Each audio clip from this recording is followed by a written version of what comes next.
Assalamualaikum warahmatullahi wabarakatuh. Kita mulai pertemuan hari ini.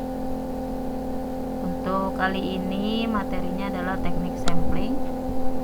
Kita akan bahas saja metode-metode pengambilan sampel.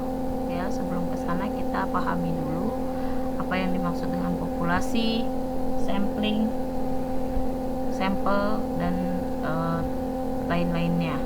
Populasi adalah kelompok keseluruhan atau kelompok atau seluruh objek yang akan kita teliti. Ya, populasi sasaran adalah tujuan utama penarikan sampel untuk memperoleh informasi tentang populasi. Oleh karena itu, sejak awal perlu diidentifikasi populasinya secara tepat dan akurat dari tujuan penelitian kita, gitu ya. Nah, elemen adalah semua anggota atau suatu anggota tunggal dari populasi. Ya, jadi masing-masing anggota dari populasinya yang mungkin nanti bisa dijadikan sampel. Sampel beberapa anggota atau suatu bagian subset dari populasi. Hal ini mencakup sejumlah anggota yang dipilih dari populasi sehingga sebagian elemen dari populasi merupakan sampel. Ya, penting dalam penelitian. Sampel ini sangat penting dalam penelitian karena dia akan menggambarkan atau mendeskripsikan kondisi populasi sebenarnya. Ya, sampel harus kredibilitas. Ya, karena dia akan mempengaruhi mutu penelitian.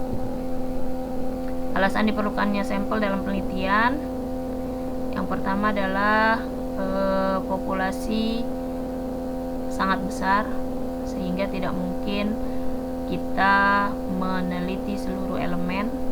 Kemudian keterbatasan dari waktu, biaya, dan sumber daya manusia membuat penelitian harus menentukan ya sampel apa yang dipilih untuk dijadikan elemen penelitian.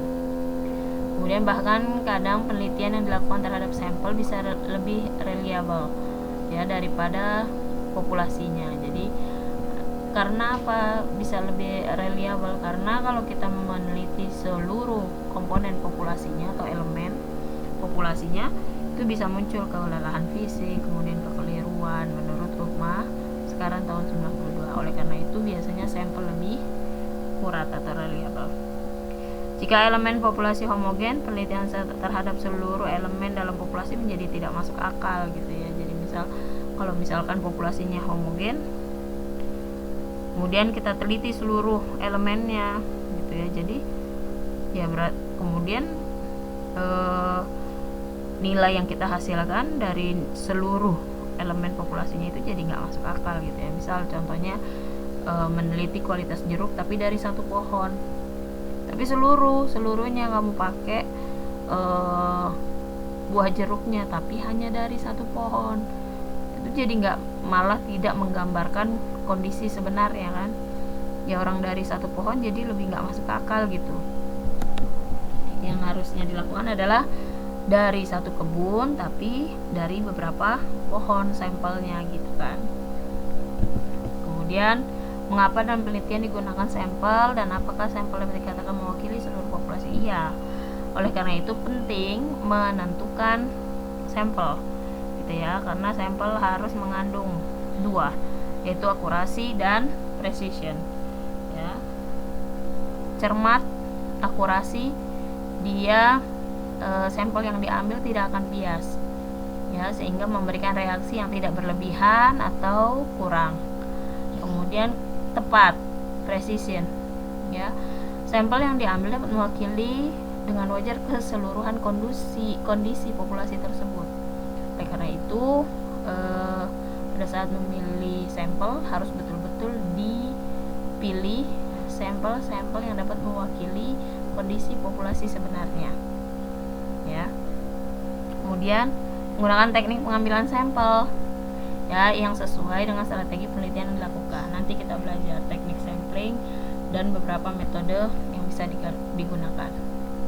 Sampling adalah proses memilih suatu jumlah unsur populasi yang mencakup dari populasi, sehingga dengan mempelajari sampel dan memahami karakteristik memungkinkan untuk dapat mengeneralisasikan karakteristik tersebut pada seluruh anggotanya.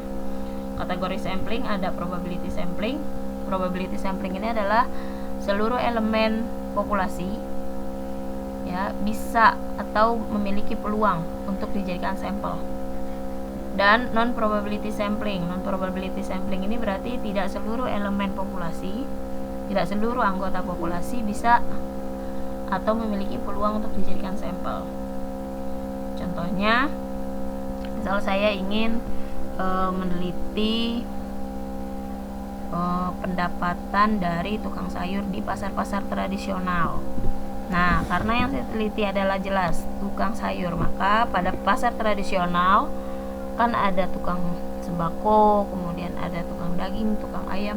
Nah, itu semua tidak bisa digunakan sebagai sampling karena dia tidak mewakili atau tidak sesuai dengan tujuan penelitian saya. Nah, itu menggunakan kategori samplingnya adalah non probability sampling. Jadi tidak semua elemen yang ada di pasar tradisional yang ada di populasinya itu bisa dijadikan sampel. Itu yang dimaksud dengan non probability sampling. Nah, ini probability sampling, proses pengambilan sampel yang menjamin adanya peluang bahwa setiap unsur populasi bisa dipilih sebagai anggota sampel. Macam-macam probability sampling, ada random sampling yang paling sederhana, kemudian ada systematic sampling, ada stratified random sampling, ada cluster sampling, area sampling, dan double sampling. Non-probability sampling, proses pengambilan sampel yang tidak menjamin adanya peluang bahwa setiap unsur populasi dipilih sebagai anggota sampel. Tadi yang saya jelaskan contohnya. Nah, teknik samplingnya ada confidence, ada judgment, ada kuota, ada snowball. Ya, jadi kayak snowball itu contohnya misalkan saya ingin meneliti jumlah pengguna atau yang mengkonsumsi suatu vitamin. Nah, itu biasanya menggunakan snowball. Kenapa? Karena tidak semua orang biasanya menggunakan vitamin ABC gitu ya, atau misalkan vitamin A, vitamin B, vitamin C, atau vitamin tertentu gitu. Dan tidak semua juga orang meminum vitamin gitu, ada yang memang nggak minum. Nah, itu biasanya menggunakan snowball sampling. Jadi dia lempar dulu atau dia cari tahu dulu di di produsen atau di distributor siapa aja yang biasanya membeli produk itu. Nah, dari situ baru kita bisa ambil samplingnya. Itu setelah kita tahu siapa-siapa aja yang biasa mengkonsumsi, itu yang dimaksud snowball sampling. Dilempar dulu pertanyaan ke puncaknya, baru nanti kita bisa dapetin calon-calon sampel yang kita bisa ambil datanya gitu. Nah, ini ukuran sampel. Syarat sampel yang baik terkait dengan tingkat ketepatan precision. Seberapa dekat estimasi peneliti berdasarkan sampel yang terpilih terhadap karakteristik yang sebenarnya. Tingkat kepercayaan atau confidence, derajat kepercayaan atau ketelitian yang ditentukan oleh penelitinya. Ya, confidence levelnya itu sekitar 95 sampai 99% yang biasa digunakan. Semakin tinggi confidence level, maka penelitian itu semakin dapat dipercaya dengan tingkat kesalahan yang semakin kecil. Nah, ukuran sampel bisa menggunakan rumus Lovin. Nah, ini adalah jumlah sampelnya, minimal jumlah sampel yang kita harus ambil dari jumlah populasinya dibagi 1 ditambah N jumlah populasinya dikali E. E-nya ini adalah tingkat kesalahannya. Ya, tingkat kesalahan dipangkatkan 2. Tingkat kesalahan siapa yang menentukan? Tahu dari mana, Bu? Taunya dari referensi. Jadi peneliti yang menentukan, tentu menggunakan berdasarkan referensi. Misal, kalau untuk obat biasanya kecil tingkat kesalahannya kan, karena dia terkait dosis, kemudian makanan juga gitu, terkait dosis dan sebagainya. Kalau misalkan suatu produk ya, kesalahan produk Nah, itu biasanya juga kalau produknya produk yang tidak urgent